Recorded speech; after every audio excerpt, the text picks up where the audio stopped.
olimo ya usiepayu ine milimo ya wendo Lazaro jalimbe waningima wanimwandu ine mamidu.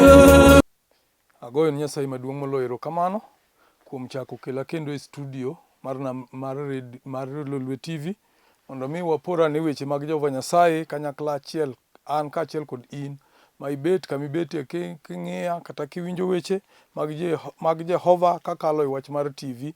Agoyo ni erokamano Nyasaye mokwongo, we walem. Kamano jaduong' mar ndalo, Nyasaye mok ne kod wang', obong'o nyaka laga, idak apanda e polo malo, to iritowa e piny. Wakalore kod masiche mathoth mwaneno kaachiel kod mok wane e Nyasachwa, to iseritowa kendo isesirowa, ibedo jakorwa. Gimomiyo kawuono ni Ruodha ka mondo i TV kaya Ruodh ng'wono, to adwa kwayi ni jawinjo mobet oko mawinja Nyasachwa, miye chuny modembore kendo mobidhore mar winjo wechegi ya Nyasachwa, odhi oromie kod achiel kata ariyo manie ngimane mondo konye obed ng'at man kare e nying Yesu Kristo Ruoth. Amen. Agoyo nu ni erokamano oganda nyikwa Ramogi kuom chiko itu e wach maber ma Nyasaye okelo kendo koyawonwa thuolo mar yudo kaka wapuonjore ire e TV. Kawuono ni Nyasachwa okela kae mondo apor kod wach an awuon mokwongo kadhi wachonu nyinga iluongo ni Bishop Stephen Otieno Ojwang, awuod Ugenya Oholo kama iluongo ni Tingare. To Nyasaye olosona kama lame Nyasachwa e dala mar Kaloleni e Nairobi ka, kendo an jatich Jehova Nyasaye ma Nyasaye oro mondo land wachne. Adwa pimo kodi wach matin mondo wapora ne wach kaka wanyalo winjo weche mag Jehova Nyasaye. Thor mar wach wadhi yudo e kitabu mar Fweny 3, to wabiro chako somo gi kare matindo tindo 7. Ndiko wacho ni wach moter ni kanyakla mar jo-Kristo man Filadelfia. Wachni ondike kendo otere ni kanyakla mar jo-Kristo man Filadelfia. Ndikni malaika mar kanyakla mar jo-Kristo man Filadelfia niya: magi e weche jal maler kendo maradier man gi rayaw mar Daudi. Ka oyawo gimoro to onge ng'ama nyalo loro, kendo ka oloro gimoro to onge ng'ama nyalo yawo. Owacho niya: ang'eyo timbeni duto, winji, aseketo dhoot moyaw e nyimi ma onge ng'ama nyalo yawo. Haleluya.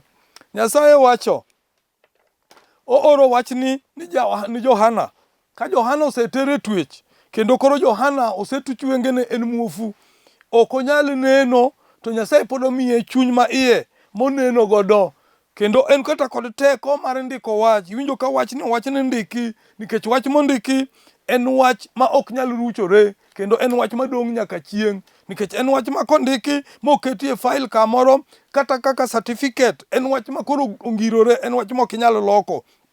Emomiyo wachonwa niya, ondiki. Koro iwacho ni Johana ni ndik wachni kendo or ni jo-Kristo. Emomiyo abiro kaka wuono mondo andik wachni kendo aor ni ng'atno kamoro amora ma intie, bed ni in e piny Migori, bed ni in e piny Siaya, bed ni in e piny Homa Bay, kata in e piny Kisumu, kata in e piny Mombasa, kamoro amora ma intie miwinjo dhok ma wacho kawuono ni. Wachna ni mondo andiki kendo awachni, ondiki mondo awachni niya, magi e weche jal maler kendo maradier man gi rayaw mar Daudi. En kod rayaw. Kisechiko itimi winjo wachni maber, tidhi nwang'o rayaw mar gimoro amora mosebedo ka chandi. Wach moro amora yote mosebedo ka ok dhini maber e odi. Wach moro amora yote mosebedo ka ok dhini maber e anyuolani. Wach moro amora yote mosebedo ka ok dhini maber kata kamitie. Wach moro amora yote mosebedo ka ok dhini maber kamiloke. Owachni kora awachni wachni ni enie jalno. Iwinja? Enie jalno man kod rayaw mar yoro ohala miloko tok timre maberno. Enie jalno man kod rayaw mar yor somb nyithindi mosesiko kok timre maberno.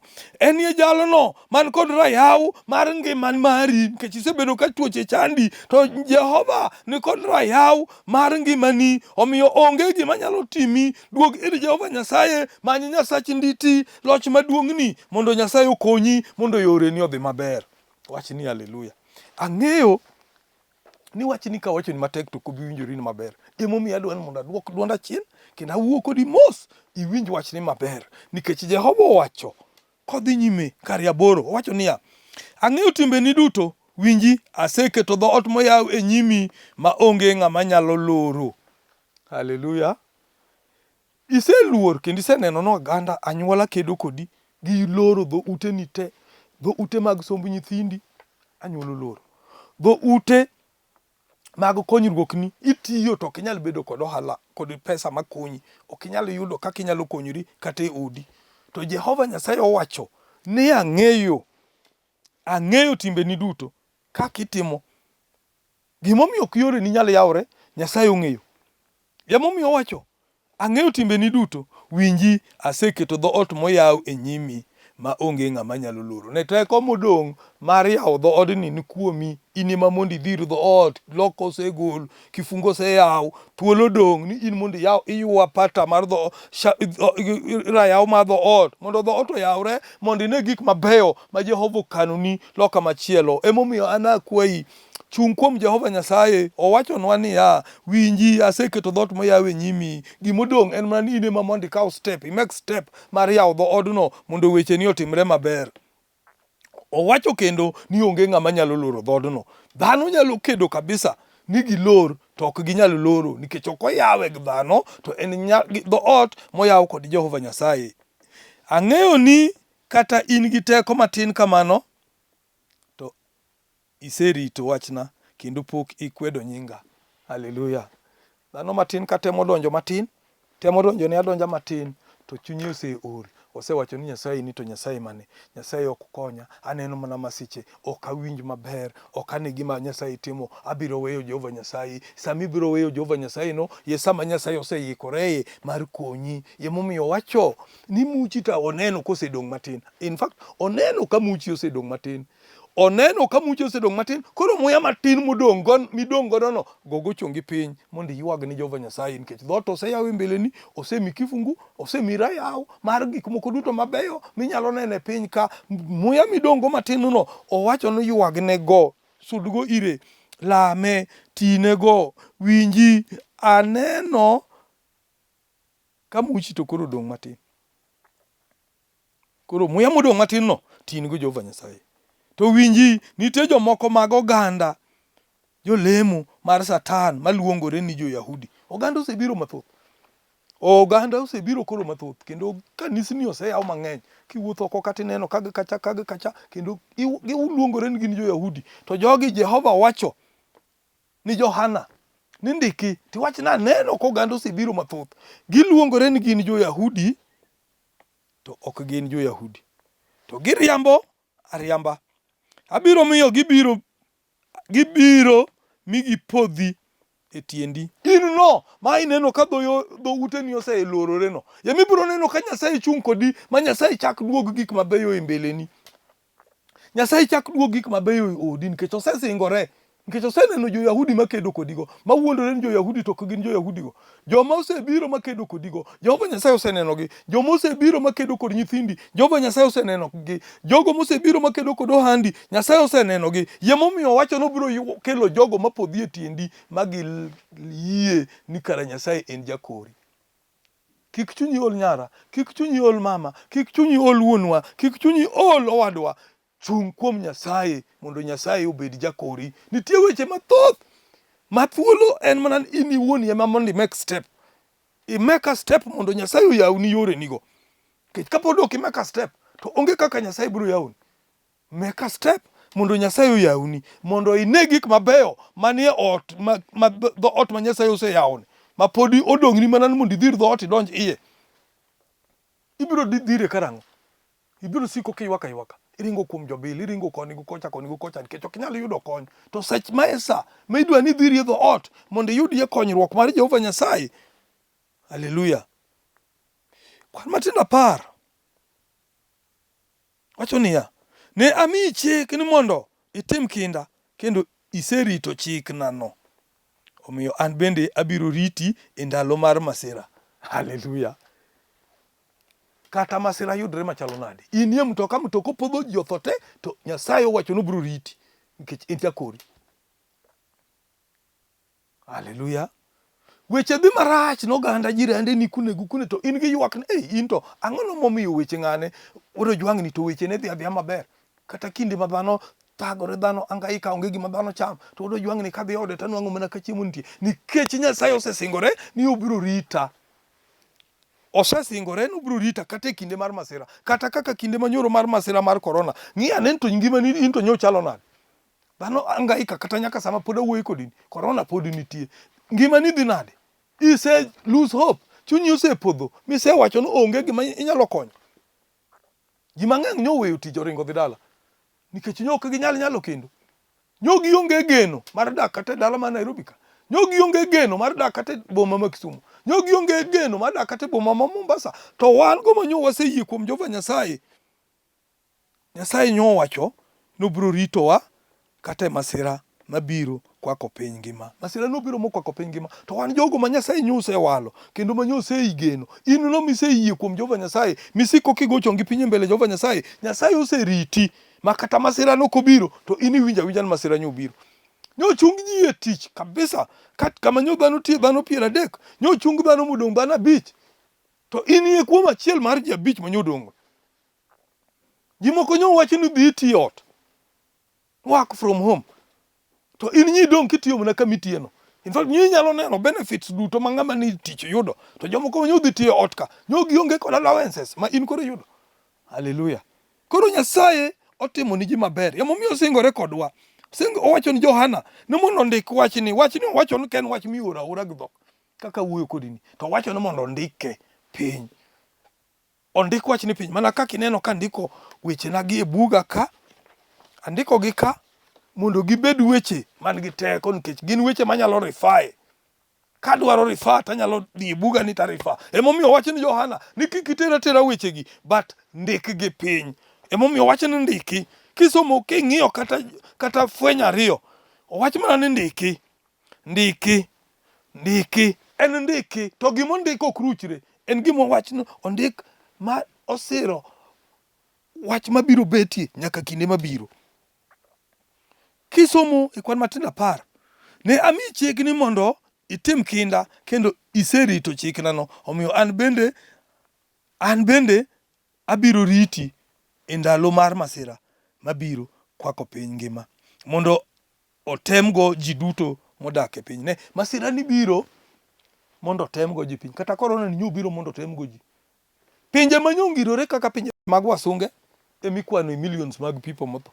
To pinje machalo mag Afrika ma pod ni chien kaka pinje wa mwadakie Kenya ka pod ikwano wa mana jomotho 1,000 gi 2,000.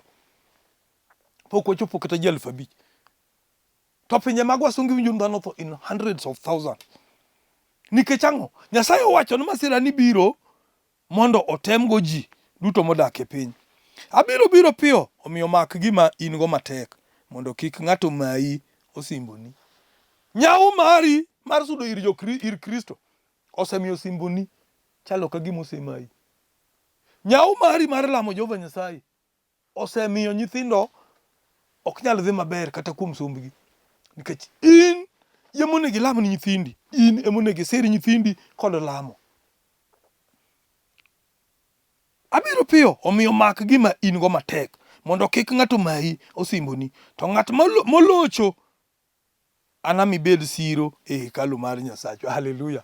Ne kilocho to kata kiwuok e ringruok ma wantie ni tibiro dhi bedo siro e hekalu mar Jehova Nyasaye. Ibiro dhi bedo siro. Siro en cornerstone. En kidi ohinga mosiro tat ot ma ok nyal miyo ot podh piny. Tiende ni kiselocho tibiro bedo siro mosiro hekalu mar Jehova Nyasaye. Hekalu mar Jehova Nyasaye en kama Nyasaye manitie. It is like a palace. En kaka state house. State house cha iluongo ni old state house. Kama ng'at maduong' mogik mi paro duto ma piny duto luoro odakie. Kidhi Uingereza en kama Queen Elizabeth odakie. Kibiro Kenya waka en state house kama president odakie. En kama ok nyal donje mayot. Para nen koro in emidhi bedo siro morito ot kama Nyasachwa ma en mfalme mar wafalme ema en ruodhi odakie, nikech ilocho. Koro momiya akwayi tia matek. Hond Nyasaye ok bi ni biro poyi ka hond jachien. Hond Nyasaye biro mos, obiro mos, ibiro poyo. Dhano ema nyalo neno ni ngimani lokore, to in to ok ine ka ngimani lokore. To ji man oko to neno na adier, ng'ane nyocha ne holo school fees kani kinde ka kinde, tindo chulo school fees moko holo. To hala ma bendi loko to bende ok duong', but Nyasaye odhi oketo ohandi no obedo kodhi. Odhi obedo kodhi. Michuoyo makidhi kayo, tikayo kod teko mang'eny. Wach ni mrembe. Wajo mrembe wan. Emomiyo awacho ni chung' kuom Jehova Nyasaye. Mak Nyasaye motegno. Ok ing'i ni kanisa mari en mane. Bed ja Catholic, bed ja Anglikani, bed ja SD, bed ja roho kaka an. Ne sir wach mar Jehova Nyasaye ni motegno. Nikech owacho ni piyo nono, abiro piyo. Omiyo mak gima in go matek mondo kik ng'ato mayi osimboni. To ng'at molocho anami bed siro e hekalu mar Nyasacha, mi ok nochak owuog kanyo kendo nyaka chieng'. Anandik nying Nyasacha kuome kod nying dala mar Nyasacha ma en Jerusalem manyien mabiro lor ka a e polo kuom Nyasacha. Nyinga maler bende nondik kuome. Ng'at man gi it to mondo owinji gima Roho wacho ni kanyakla mag jo-Kristo.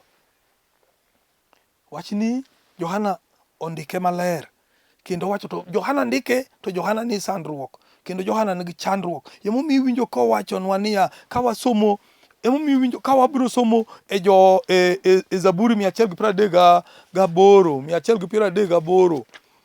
Kawasomo e Zaburi 138 wachonwa niya, Zaburi 139 wachonwa niya, ni Zaburi 139. Nyasaye manyalo gik moko duto. Ruoth Nyasaye isenona ming'eya chutho. Nosenono Johana, mong'eyo Johana chutho. Omiyo kata ka Johana ne ni chandruok e chula mar Fatimo, to ne en kod Johana, kendo nochung' kod Johana, nomako Johana. Nyasaye kosenoni, to Nyasaye ketie mbele ne. Onge kama inyalo wuothe mok Nyasaye wuoth kodi. Onge kama inyalo bede. Kiwinjo ndiko cha, tiwinjo kondiki Johana, wach ni Johana ne ndik ni kanyakla, ndik ni malaika morito kanyakla mar jo-Kristo man Filadelfia. Malaika nitie moritowa. Seche duto sasa miwuok e odi miwuotho, nitie malaika moritowa. Malaika cha morito jo Filadelfia cha, yemo wacho ni Johana ni mondo ndikne, mondo en yemo dhi oke wachno. Wan yemo ndiknwa mondo wake wach. Kiwinjo ber, kiwinjo bende wachni. Thuolo to nitie, kendo wan pod wantie wabiro lando injili. Kata ka ana onge to ng'at machielo, japuonj moro nitie machielo mabiro yalo injili, mabiro puonjo wach Jehova Nyasaye. To thuolo modong' en mari mondo iniwoni ka wachni mondo odonjni, mondo itigo. Emomiyo owuoyo Zaburi wacho ni Ruoth Nyasaye isenona ming'eya chutho, ing'eyo gik moko duto ma atimo, adier ing'eyo parona duto gi kama bor. Onge gima itimo ma Jehova Nyasaye ki. Haleluya. Nyasaye osenonowa mong'eyowa chutho. Onge gima timo, kata da adwa timo nang'o, to Nyasaye oseng'eyo ni matem gima wuod Ojwang dhi timo kawuono. Kata da bed nadwa wuotho nang'o, Nyasaye oseng'eyo kaka abiro wuotho. Nyasaye kata ka bed ni wakoche ni mbele na, to Nyasaye ong'eyo na an jakore, obiro golo wakochego matin mondi akal mondi yaka jogo duog omak jogo mok jakore Nyasaye. Ibiro wuotho adieri, se wuotho kinde moro tikale yo, to kidhi matin ichope odi, tiwinjo ni kama nyi kale cha, isama nyi kale no, dakika matin kisekalo ne mikoche onego ng'at moro machielo chien kanyo. In to ni itimo ni Nyasaye ang'o momiyo mikoche gi nyogole mbele ni? Nikech Nyasaye noneni ka ng'ama jakore, kendo ng'ama pod tiyo ni moyie weche ne. Yemomiyo wacho nosenonowa mong'eyo wa adieri. Inena kuonde duto madhiye, kod kuonde duto mayweyoe. Chutho ing'eyo yorena duto. Kata kiyweyi ba, tijalemo, Nyasaye ong'eyo. Ipondo no mana bishop gu pastor. Ipondo no mana japuonjini ma kanisa. Ipondo no mana jakwath. To dhano Nyasaye to kinyal pondo ni. Owacho noni mong'eyi yoreni duto miwuothe, Jehova Nyasaye ong'eyo. Omiyo an akwayi, we timore ni pondo, we timore ni buto ng'ato. Wuoge lela nikech Jehova Nyasaye neni. Chutho ing'eyo yore na duto. Kata kapok awuoyo to ing'eyo gima adwaro wacho. Iluora mi iketa diere koni gi koni. Jehova Nyasaye manditini. Nyasaye oluorowa moketo wa diere koni gi koni. Kama initieno, Nyasaye ni buti kanyo neni.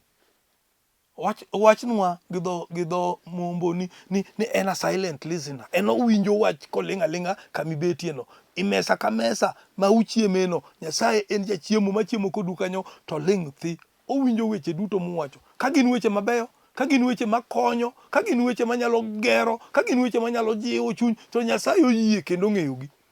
Yemomiyo an akwayi, kik ipar ni nitie gimitimo ma Nyasaye kia. Kik ipar ni nitie chalo kata kaka simu ma koro wawuoyo godo ni. Simu ni awuoyo kode ka ng'eyo an private place. To kama okale yakobi ochope iti to nitie ng'ama winje. Kendo momake mawinje kabisa. Makiwacho wach moro marach tibiro pomona kibiro iri. Kata kapok awuoyo to ing'eyo gima adwaro wacho. Iluora mi iketa diere koni gi koni. Adieri irita gi tekoni maduong'. Ng'ech ma ming'eyago lich miwuoro. Chutho otut ma ok anyal winjo tiende. Haleluya. Parane. Nyithindo moko inyuolo kawuono to setho.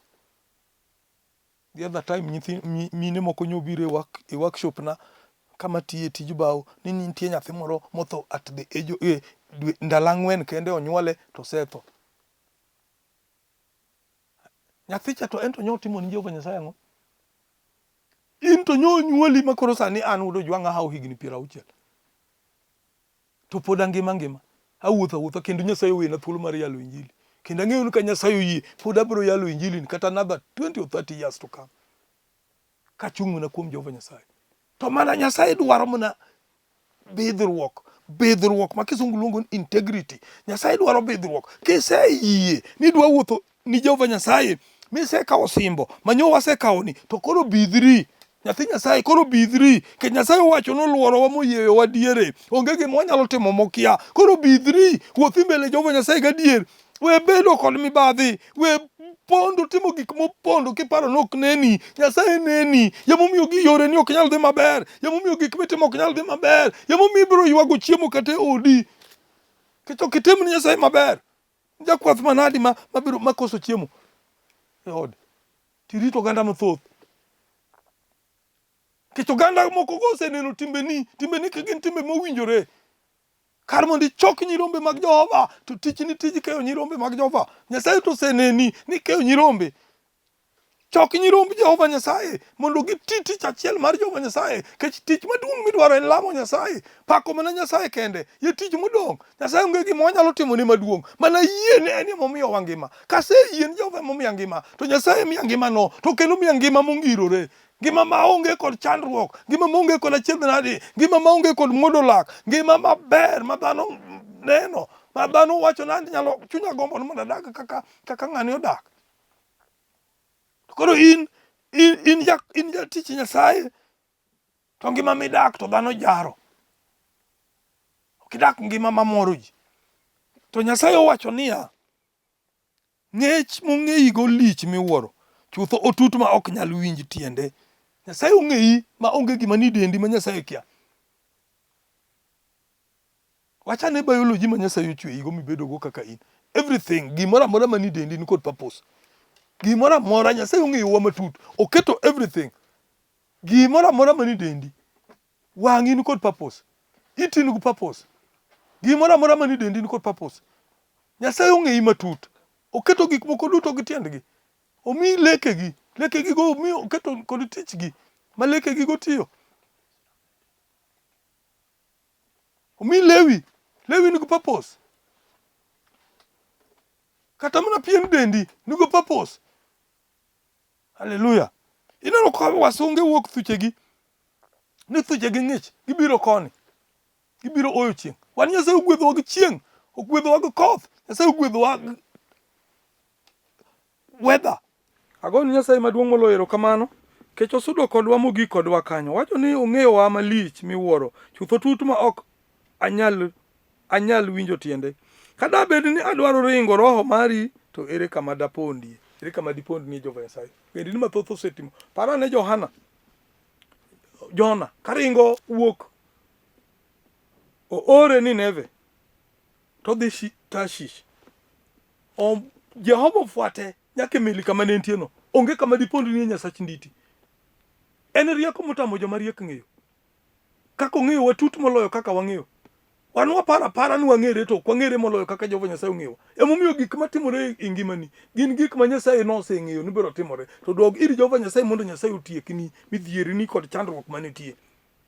Sik kilamo Jehova Nyasaye. Gimoro amora miketo ni Jehova Nyasaye, Nyasaye timo kaka dwaro. En Nyasaye mok lew. En Nyasaye mok dek. Ober yemomiyo wagoyo ne erokamano okinyi to wagoyo ne erokamano otieno. Inti lamo Jehova Nyasaye didi. Kisomo Habakuk 2. Owacho ni wachung kuonde moting'ore malo. Wachung kuonde moting'ore malo mag ng'icho. Wabed kod kuonde moting'ore malo mag ng'icho. Ng'icho ma inyalo ng'iyogo kaka Jehova Nyasaye tiyo kodi en mana go chong piny lamo Jehova Nyasaye. In ilemo didi odiechieng'. Be ilemo? Be wendo nyalo donjo odiechieng' odira mageng'i mok idhi ilemo? Kech wendo waya no lima. Kanyal dhi lemo kawuono waya no lima. Haleluya. To ka waya Jehova limo Jehova ma Jehova ok obiro iri kawuono. Donge muya rumo? Dibed gi muya? Ionge muya. Isetho. Omiyo time matin miyudo madipak go Nyasaye. Johera mag wuora, pakuru Jehova Nyasaye. Pakuru Jehova Nyasaye. Nikech Nyasaye ni kodwa seche duto. Nyasaye ochung' kodwa seche duto. Gik ma Nyasaye osetimonwa dongo. Dhano kech nego to wan kech onegowa. Winjo e pinje moko ni kech nego kune ji tho. To in ite ngima. Nitie pinje moko ne koth. Pinje mag Arabia kucho. Pok ginyalo tieko higa kapod ok gineno koth. Kata mana Kenya waka. Kidhi yor North Eastern kocha. Higa pod ka ng'ato noneno ga koth maton ka aipoloni. In to koth chwe ni kata didek i week. Hallelujah. Koth chwe mabi mang'eny mariemb ji e mier. Nyasaye duong'. Emomiyo an apako duong' mar Jehova Nyasaye. Agon Nyasaye mar nditi erokamano. Nyasaye lochne ber. Kendo Nyasaye otegno kodwa. Omakowa motegno. Osirowa ka siro. Seche duto ma wadware to en machiegni kodwa. Nikech emomiyo owacho ni en ka moro amora ma wantie. Ong'eyowa matut. Onge kama dwa pondni. Ma kata ka dawa dwa pondo, no wadwa donjo. Kata dawa bed ni wadwa ringo roho mari, to ere kama dwa pondie. Ka aringo adhi e polo to in kuno. Kata ka ahikora piny kuma joma otho nitie to kuno bende initie. Haleluya. Idhi piny kama joma otho nitie to much Nyasaye ni piny kuno. Iringi dhi polo malo kucho ema Nyasaye nitie. Idonji buo pi piny kuno Nyasaye nitie. Kara indi dwa pondo ni Nyasaye kure. Ama moni sudo ir Jehova Nyasaye kiseng'eyo ni Nyasaye ong'eyi kamano mondo ilam Jehova Nyasaye idwokne erokamano ibed jakor Jehova Nyasaye. Mondo Nyasaye oting'i malo. Nditi oting'i malo. Duong' mar ndalo oting'i malo. Ago Nyasaye maduong' moloyo erokamano. Apako duong' mar Jehova Nyasaye nikech Nyasaye oseritowa kendo osebedo jakorwa. Asewacho ni kachako ni an Stephen Otieno Ojwang, alemo Msanda Holy Ghost Church of East Africa. Kanisa mara ni Kaloleni. An Bishop man Nairobi Region. Senior Bishop man Nairobi Region. Kendo kanisa marwa Archbishop mar Oluongo ni Julius Owiti wuon Okomo, Assistant Archbishop 1 Peter Uma wuon Moro, San Archbishop 2 wuon Ojwang, wuod Ojwang ni dala mar Homa Bay. Ang'eyo ni Nyasaye biro timo thuolo kendo Nyasaye oseikonwa thuolo wabiro wuoyo tich ariyo kinyi. To ibende bed mana machiegni wapuonjre uru weche mag Jehova Nyasaye gi nikech weche Jehova gi otamo ji mariek ng'eyo. Ero uru kamano kendo ago Nyasaye maduong' moloyo erokamano. In miwinja, in bende mapok yudo thuolo mar winja, iyud thuolo odiechieng' machielo mondo ichik iti mondo iwinji injili Nyasaye mondo gwedh walam Nyasaye. Agoyo ni erokamano Jehova Nyasaye maduong' moloyo kuom ritowa kuom sirowa. Ya Nyasachwa abiro e mbele ni kawuono. Nyasachwa telna e odiechieng'ni, telna oganda gi duto mowinjowa. Itimie maber, kitimo kano go ni erokamano in Yesu Kristo Ruoth. In midwa tudori koda namba na mar simu en 0723 222 350 kata 0708 69 79 51. Nyasaye mondo gwedhu. Ero uru kamano. Olimo ya usiepayu